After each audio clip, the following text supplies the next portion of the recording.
Bagian keempatnya adalah persiapan untuk statistika inferensial. Ya. Tujuannya apa? Menjelaskan bagaimana probabilitas itu dapat digunakan untuk mengevaluasi efek dari sebuah perlakuan. Ini eksperimen berarti ya. Dengan mengidentifikasi hasil yang mungkin dan sangat mungkin keluar. Ya. Nah, banyak penelitian itu dimulai dengan suatu populasi yang berdistribusi normal. Sampelnya itu diambil secara acak. Ingat ya, bukan orang lewat diambil, itu bukan acak, ya. Dan menerima perlakuan. Jadi sampelnya itu diambil dengan cara acak dan menerima perlakuan. Cara yang baik untuk acak itu tadi apa?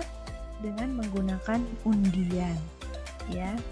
Dikocok. Jadi kalau kartunya dikocok dulu. Jadi jangan diurut dulu ya, dikocok dulu. Jadi semuanya itu punya peluang yang sama. Nah, kemudian kalau eksperimen, sampel itu menerima perlakuan atau treatment. Untuk mengevaluasi perlakuan itu kita lakukan perhitungan.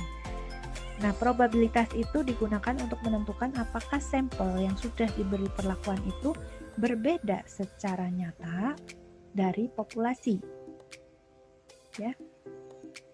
Contoh, sebuah penelitian dimulai dengan sebuah populasi yang membentuk distribusi normal dengan rata-rata mu sama dengan 400 dan standar deviasi sama dengan 20. Sebuah sampel diambil dari populasi kemudian diberi perlakuan. Tujuan penelitian adalah untuk mengevaluasi pengaruh dari perlakuan tersebut. Nah, kira-kira kalau digambarkan logikanya adalah seperti ini.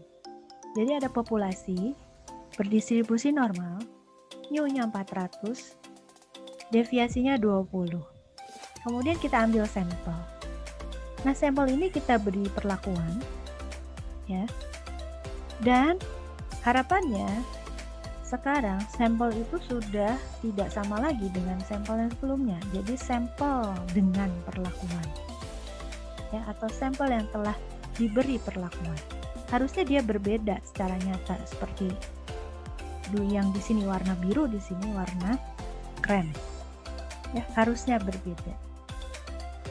Jika individu dalam sampel memiliki skor di sekitar 400, jadi di sekitar rata-rata, maka kita harus menyimpulkan bahwa perlakuan tersebut tidak memberikan pengaruh. Jika individu yang mendapat perlakuan memiliki skor yang berbeda secara nyata dari 400, jauh gitu ya dari 400, maka peneliti mendapatkan bukti bahwa perlakuan tersebut berpengaruh. Itu logikanya. Ya. Jadi logikanya kalau kita gambarkan, ya, dalam distribusi normal ini kalau mu-nya 400, harusnya sekarang si kelompok itu entah dia ada di ekstrim kanan atau di ekstrim kiri, harusnya jauh dari titik 400 itu, ya. Nah, biasanya secara internasional yang kita terima dianggap berbeda secara nyata kalau dia ada di ekstrim 5% kanan dan kiri. Jadi di tengah ini 95%, berarti sisanya kanan dan kiri ini sebesar 5% kan? Ya, kalau di tengah ini 95, maka sisanya yang kanan dan kiri ini luasnya berapa? 5% kan? Berarti karena 2 ini 5%, maka yang di sini itu adalah 5% dibagi 2. Jadi di sini 2,5, di sini juga 2,5%. Sampai sini bisa mengikuti nggak?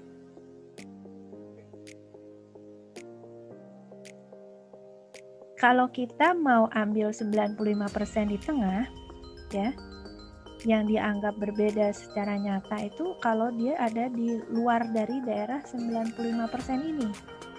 Berarti daerah yang di luar ini totalnya berapa? Kalau di sini 95. 5% kan? Ya kan? Sisanya kan supaya 100% kan, jadi sisanya di sini 5%. Nah, karena 5% ini kanan dan kiri simetris kan ya. Berarti yang di sini berapa? 2,5% gitu kan?